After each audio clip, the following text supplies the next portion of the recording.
Hey everyone, welcome back to Northpaul Studio. In today's tutorial, I'll show you how to add and use a camera in Prisma 3D. Cameras are essential for setting up the perfect shot, whether you're creating animations or rendering a scene. To add a camera, go to the left toolbar on your screen. Tap the camera icon. As soon as you select it, a camera will be added to the viewport. You'll now see a new camera appear in your scene, represented by a small camera icon. You can move, rotate, and position it just like any other object. To see what your camera sees, tap the Jump In button. Now, your viewport will switch to the camera's perspective. This is really useful for framing your shots and adjusting the scene exactly how you want it. Once you have a camera in your scene, you can adjust it using these tools on the left toolbar. To exit, select the X camera option. You can also animate the camera by selecting it and using keyframes in the timeline at the bottom. Now that we've added a camera and entered the camera view, let's explore more on the camera settings available in the left toolbar.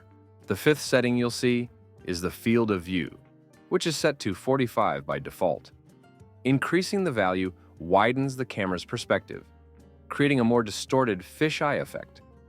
Lowering the value narrows the view, making objects appear closer together. Next, we have the projection option, where you can switch between 3D and 2D. In two-dimensional projection, objects appear flat, with no perspective distortion. Parallel lines remain parallel, similar to orthographic views.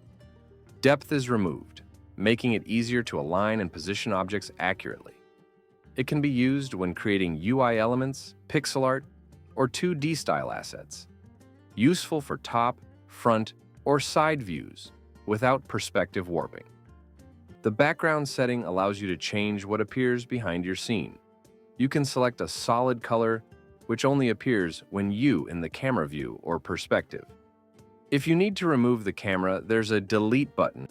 Just tap it, and the camera will be removed from your scene. If you want to create a duplicate of your current camera, use the copy button. This is useful when setting up multiple shots with slight variations in angle or position. You can also rename your camera in cases where you have multiple cameras. By default, Prisma 3D names each new camera as camera. To keep things organized, you can rename it by selecting the Rename option and entering a custom name like Main Camera or Close-Up Shot. Sometimes you may want to hide a camera from view without deleting it. The Hide button lets you temporarily remove it from the viewport while keeping it in the scene. You can animate the camera just like any other object in Prisma 3D. Simply add keyframes in the timeline to create smooth camera movements for dynamic shots. See you in the next one.